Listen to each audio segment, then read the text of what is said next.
Continuando con los seminarios, entonces el de tumores cerebrales. Los tumores cerebrales pueden tener su origen a partir del parénquima, es decir, esos tumores cerebrales pueden tener su origen en elementos neuronales del cerebro o pueden ser consecuencia de una aparición, de una propagación de un cáncer a distancia. Los tumores cerebrales primarios son los que surgen del tejido del sistema nervioso, representando aproximadamente el 50% de todas estas neoplasias, ¿sí? Siendo el resto pues lesiones metastásicas. La clasificación de la OMS del 2016 la clasifica en 4 grados a los tumores cerebrales, siendo el de primer grado un tumor circunscrito de lento crecimiento y con una baja potencia de conversión a un tumor maligno. Según la OMS, el grado 2 son tumores de bordes difusos, de lento crecimiento y algunos con tendencia a progresar a maligno. En cambio, la OMS clasifica los de grado 3 como tumores infiltrantes con células atípicas o anaplásicas y con un mayor número de mitosis. Y en cuanto a la clasificación de grado 4, son tumores de rápido crecimiento con alta tasa mitótica presentando vasculogénesis y áreas de necrosis. En cuanto al tratamiento de los tumores, pues se deben tratar según su clasificación. Entonces, según la OMS, los de grado 1 son los que van a ser más fácil removidos y los grado 2, 3 y 4, que son lesiones infiltrantes, entonces van a requerir un seguimiento imagenológico y un tratamiento también con radioterapia y quimioterapia. Los tumores cerebrales también se pueden clasificar dependiendo si es intraaxial o si es extraaxial. Las diferencias es que el tumor intraaxial pues, se va a encontrar dentro del parénquima cerebral, ¿sí? A comparación del extraaxial que se encuentra externo. El intraaxial destruye e invade el tejido neural, el extraaxial solo lo desplaza pero no va a invadir el tejido.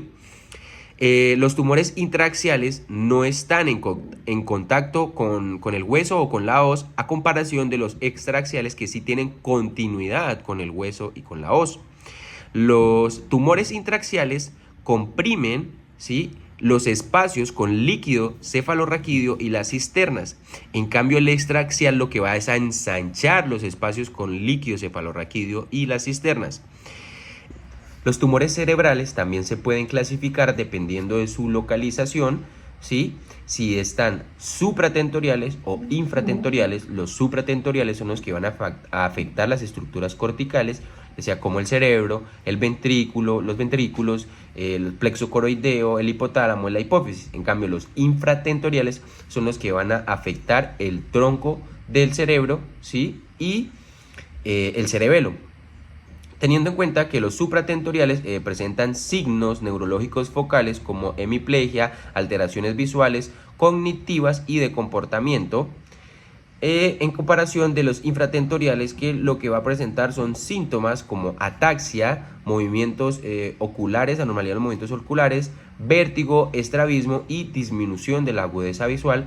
Y esto se da específicamente por su localización, que una va a ser supratentorial y la otra va a ser infratentorial. A esto va ligado la sintomatología que presenten. También dentro de esta misma clasificación podemos encontrar que es diferente los tumores supratentoriales en niños y en adultos, y también los tumores infratentoriales en niños y en adultos. Entonces, los tumores supratentoriales en los niños encontramos los craniofaringiomas de la región pineal y astrocitomas. En cuanto a los tumores supratentoriales de los adultos, vamos a encontrar los astrocitomas, meningiomas, los de origen metastásicos, adenomas hipofisiarios, oligodendrogliomas y también craniofaringiomas. En cuanto a los tumores infratentoriales en los niños, los más comunes van a ser los astrocitomas, el meduloblastoma, la epindemoma, los epidemomas del cuarto ventrículo. Y en cuanto a los tumores infratentoriales de los adultos, vamos a encontrar el neurinoma, los de origen metastásico, los meningiomas y los hemangioblastomas. En cuanto a la sintomatología, los síntomas de los tumores supratentoriales pues van a depender de su ubicación específica, pero pueden incluir convulsiones, déficit neurológicos focales y cefalea. Y en cuanto a los síntomas de los tumores infratentoriales, ya sea en niños o en adultos, vamos a encontrar problemas de equilibrio y coordinación, como ya lo hemos dicho, afecta al cerebelo. También van a presentar cefalea de predominio matutino, vómitos, aumento de la PIC, y también vamos a encontrar alteraciones de la marcha y la visión debido a su localización, que va a ser infratentorial. También los vamos a poder clasificar los tumores cerebrales dependiendo del grupo etario, si son adultos, si es en niños. En adultos, 2/3 de los tumores son supratentoriales, a comparación que en los niños los 2/3 de los tumores van a ser infratentoriales. En los adultos vamos a encontrar comúnmente los gliomas, que hacen parte los astrocitomas, los oligodendrogliomas y los glioblastomas. También de los tumores de los adultos vamos a encontrar los meningiomas, generalmente benignos, los de origen metastásico y los schwannomas. En cuanto a los tipos de tumores en los niños, los más comunes que vamos a encontrar son los meuloblastomas, que generalmente son malignos, los astrocitomas, generalmente benignos, los ependimomas, que aparecen en los ventrículos o en la médula espinal, y los tumores de célula germinales, como son los geminomas y los teratomas. Ellos hacen parte de los tumores de los niños, recordando que 2/3 son tumores infratentoriales en los niños, y en los adultos los 2/3 de los tumores van a ser supratentoriales.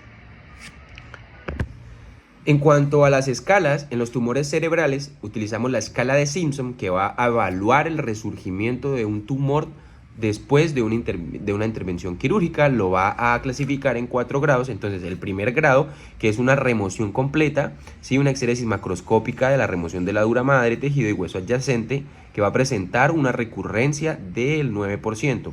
El segundo grado, según la escala de Simpson, es una exéresis macroscópica completa del tumor con coagulación de la dura madre afectada, y dice que puede presentar una recurrencia del 19%. En cuanto al grado 3, que es una resección macroscópica completa de la lesión intradural sin resección o coagulación de la dura madre afectada, o alternativamente de su extensión extradural. En el grado 3, la escala de Simpson va a presentar una recurrencia del 29%. Y en cuanto al cuarto grado de la escala de Simpson, entonces una resección subtotal del tumor, el cual puede llegar a presentar una recurrencia del 44%. En cuanto a otra ayuda de escalas, tenemos la escala de Karnofsky, pero esta se da para medir la capacidad de los pacientes de realizar sus tareas rutinarias. Entonces encontramos que él la va a clasificar según un puntaje o según los grados. Entonces, si tienes un puntaje entre 90 a 100, va a ser un paciente normal, sin una clínica, va a ser un grado 0. Un paciente con un puntaje de Karnofsky de entre 70 y 80 va a ser sintomático, pero va a ser capaz de realizar su trabajo y sus ocupaciones diarias. Se encontraría en grado 1. Siendo el grado 2 una puntuación de Karnofsky entre 50 y 60, que va a hacer que no pueda trabajar el paciente, pero se cuida a sí mismo, ¿sí? Y que va a presentar un encamamiento menor al 50% de todo el día. En cuanto al grado 3, tenemos que es un puntaje de Karnofsky de entre 30 y 40, el cual el paciente va a requerir asistencia y cuidados médicos frecuentes, y se va a encontrar encamado el 50% mayor del 50% del día. Entonces, la mayor parte del día estos pacientes se van a encontrar encamados. Y ya el grado 4, que es el último en la escala de Karnofsky, con un puntaje entre 10 y 20, ya es una incapacidad grave, ¿sí? Requiere hospitalización y tratamiento continuo, y ya el encamamiento es permanente. En cuanto a la revisión ampliada del tema de tumores cerebrales, entonces encontramos que los astrocitomas son tumores que se originan del astrocito, que son células gliales, los cuales me van a afectar el parénquima. Su incidencia está estandarizada por edad, aproximadamente por 4.7 personas de 100.000 personas al año pueden llegar a presentar un astrocitoma. Los astrocitomas corresponden al 80% de los tumores neuroepiteliales y pueden localizarse en cerebro o en médula espinal. Los astrocitomas se pueden clasificar en grados, siendo el grado 1 no invasivo, que es el más común en niños, el grado 2, que es difuso de bajo grado, ¿sí? También conocido como astrocitoma fibrilar. Es invasivo y puede evolucionar a un glioblastoma. Los grado 3 son los astrocitomas anaplásicos, y el grado 4 son los glioblastomas multiformes, ¿sí? es el tumor cerebral primario maligno de mayor recurrencia. En cuanto a los meningiomas de convexidad y la base del cráneo, entonces los meningiomas de convexidad son meningiomas intracraneales más frecuentes, ¿sí? Corresponden al 22% y pueden surgir de cualquier área de la dura madre sobre la convexidad. Son más comunes a lo largo de la sutura sagital y cerca de la región parasagital. Podemos llegar a clasificar, ¿sí?, estos meningiomas de convexidad según la histopatología, según la topografía o según también las imágenes radiológicas. Entonces, ¿cómo podemos clasificar este meningioma de convexidad? Entonces, la clasificación histopatológica lo va a clasificar en grado 1 los benignos, en grado 2 atípico y en grado 3 los malignos. También podemos tener una clasificación topográfica dependiendo de dónde se va a ubicar o a localizar este meningioma, ya sea frontal, parietal, temporal u occipital. Y en cuanto a la clasificación radiológica de los meningiomas de convexidad, entonces vamos a presentar el grupo 1, que me va a dar un puntaje de 0 a 1, el grupo 2, que es de un puntaje de 2 a 3, y el grupo 3, que presenta un puntaje de 4 a 5. Y lo que va a hacer es que va a predecir el comportamiento radiológico y clínico agresivo acerca de este meningioma de convexidad. Entonces, una advertencia son las señales de agresividad en cuanto a este meningioma, y lo que pueden llegar a presentar es hiperintensidad en la resonancia magnética en secuencia T1. Otro señal de agresividad son la capa aracnoidea desaparecida desintegrada en secuencia T2. Y otra señal de agresividad de estos meningiomas de convexidad es la presencia de un edema peritumoral. Y en cuanto a los meningiomas de la base del cráneo, se van a originar en las meninges en la región basal del cráneo y lo vamos a clasificar según su localización. Entonces, vamos a encontrar al meningioma surco-olfatorio, va a presentar el paciente pérdida del olfato. Meningioma del tubérculo de la silla turca, va a presentar problemas visuales cuando hay un daño o hay una invasión del quiasma óptico, ¿sí? Va a presentar este meningioma del tubérculo de silla turca también problemas endocrinos cuando hay compromiso de la hipófisis. También podemos clasificar en meningioma del climus, meningioma del foramen magno y meningioma petroclivales y meningioma del seno cavernoso, todos ellos de la base del cráneo.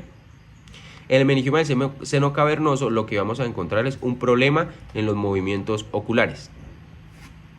Continuando con la revisión ampliada, también encontramos al neuroma del acústico, que es el tumor más frecuente del conducto auditivo interno y del ángulo pontocerebeloso.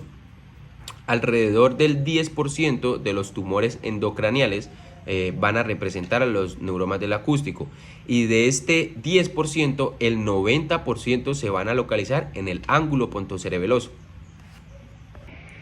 El neuroma del acústico, este tumor se va a encontrar adherido al nervio vestibular. Su epidemiología encontramos que va a afectar más a mujeres entre los años 50 y 60. En cuanto a los estadios clínicos del neuroma vestibular, vamos a encontrar el estadio intracanalicular o de fase otológica, también el estadio cisternal o trigeminal de una medida de 2.5 centímetros, o el estadio de compresión del tronco encefálico cuando presenta un tamaño de más de 2.5 centímetros, y también vamos a encontrar el estadio hidrocefálico.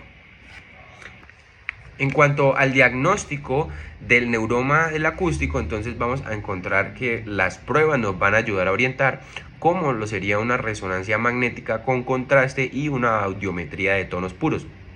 El manejo del neuroma del acústico varía el tamaño, la velocidad y la velocidad del crecimiento, donde vamos a poder encontrar como tratamiento, manejo médico, cirugía para extraerlo, radiocirugía estereotáctica, también radioterapia estereotáctica fraccionada y terapia con haces de protones. Continuando con la revisión ampliada de los tumores cerebrales, entonces encontramos también el medulloblastoma, que es un tumor neuroectodérmico primitivo altamente maligno que se desarrolla en fosa posterior y surge de las células progenitoras neuronales. En cuanto a la epidemiología de los medulloblastomas, vamos a encontrar que va a ser parte de entre el 15 al 20% de los tumores infantiles, con una incidencia de 1.5 por cada 100.000 niños por año. Se van a encontrar entre los niños de 5 y 9 años y se va a diagnosticar antes de los 20 años entre un 70 y un 80% de estos medulloblastomas. Tener en cuenta que todos los medulloblastomas se van a clasificar según la OMS como grado 4. En cuanto a los síntomas del medulloblastoma, pues van a depender de su localización. Un ejemplo, si bloquea el líquido cefalorraquídeo, pues va a haber un aumento de la PIC, el cual va a producir cefalea, vómito, visión borrosa y doble. Si se disemina a médula espinal, generalmente va a presentar debilidad, parestesias, cambios en controles esfinterianos y lumbalgias. De las ayudas diagnósticas para el medulloblastoma tenemos la resonancia magnética de cerebro y de médula espinal y el análisis del líquido cefalorraquídeo. Tener en cuenta que un tercio de ellos hacen metástasis a través del líquido cefalorraquídeo. Pero ojo, advertencia de tener en cuenta, y es que la mayoría de pacientes presenta un aumento de la PIC, ¿sí? También presentan hidrocefalia, ¿sí? Persea este aumento de la PIC, por lo que ellos van a requerir una punción lumbar después de la cirugía para evitar una herniación cerebral. Y en cuanto al manejo, vamos a encontrar que el primer paso va a ser quirúrgico, el segundo paso es la radioterapia para eliminar las células remanentes y la quimio para disminuir el riesgo de recurrencia. Los glioblastomas o el glioblastoma multiforme es el tumor cerebral primario, ojo, primario, o sea que se origina en el tejido, más común. Es altamente maligno y agresivo, clasificado como un glioma grado 4 según la OMS. Su epidemiología tiene una incidencia aproximadamente de 3 a 5 casos por cada 100.000 personas al año. Su edad más frecuente se da a partir de los 60 años, afecta más a hombres que mujeres en una relación 1.6 a 1, o sea, por cada 1.6 hombres, una mujer lo presenta. El glioblastoma multiforme se origina a partir de las células gliales, es el tipo más común de tumor cerebral maligno en adultos y tiene una tendencia a infiltrarse en tejido cerebral circundante. Se puede clasificar en dos categorías según su origen. Los glioblastomas multiformes primarios, que es en el 90% de los casos, y en el glioblastoma multiforme secundario, que surge de un glioma de bajo grado, o sea, de un glioma de grado 2 o 3. Los síntomas del glioblastoma multiforme los vamos a dividir en síntomas neurológicos focales y síntomas de hipertensión endocraniana. Entonces, los síntomas neurológicos focales que podemos encontrar van a ser pérdida sensorial, afasia, visión borrosa, hemiparesia. Y en cuanto a los síntomas de hipertensión endocraniana, vamos a encontrar cefalea, vómitos, convulsiones y cambios cognitivos. En cuanto al manejo del glioblastoma multiforme, vamos a encontrar la resección quirúrgica, también la biopsia estereotáctica, la radioterapia y la quimioterapia. Para finalizar, los tumores de hipófisis. Entonces, la epidemiología son relativamente comunes y representan alrededor del 10 al 15% de todos los tumores intracraneales. Su prevalencia se estima de 80 a 100 casos por cada 100.000 personas. En cuanto a que afecta a grupos etarios, puede a cualquier edad, pero más frecuentemente a adultos de mediana edad y pues de ahí en adelante. ¿Cómo se van a clasificar estos tumores hipofisiarios? Pues depende. Se pueden clasificar según el tamaño, según su función normal y sus características histológicas. Entonces, según el tamaño, hablamos de microadenomas menores a 10 milímetros, macroadenomas mayores a 10 milímetros. Según su función hormonal, entonces pueden ser productores, o sea, los funcionales, o hablamos de tumores hipofisiarios no productores, o sea, no funcionales. Y en cuanto a su clasificación histológica, entonces vamos a encontrar si es un adenoma, si es un carcinoma hipofisiario o si es un tumor de la hipófisis intermedia. La mayoría de los tumores hipofisiarios suelen ser benignos, pero pueden llegar a causar problemas significativos debido a la producción excesiva de hormonas o por su tamaño puede llegar a comprometer, comprimir estructuras cercanas. Entonces, los síntomas y la clínica depende. ¿De qué depende? De si es un tumor productor o no productor, entonces va a presentar síntomas hormonales. O, por ejemplo, si es un tumor macroadenoma, ¿sí? El cual me va a generar unos síntomas por efecto de masa. Entonces, sus síntomas y su clínica dependen de ello. En cuanto al diagnóstico, entonces vamos a incluir varias pruebas. Una de ellas, que es el campo visual, debido a que puede llegar a comprometer, o la mayoría de los macroadenomas pueden llegar a comprometer el quiasma óptico, entonces de importancia la evaluación del campo visual. También incluyen pruebas hormonales e imagenológicas. Y el tratamiento, pues es un tratamiento multidisciplinario. ¿Por qué? Por lo mismo, porque depende si son productores, no productores. Entonces vamos a encontrar cirugía, si es cirugía transesfenoidal o cirugía transcraneal. También para el tratamiento podemos encontrar radioterapia y terapia de reemplazo hormonal. Entonces ese sería un manejo multidisciplinario para los tumores hipofisiarios. Y esto es todo. Muchas gracias.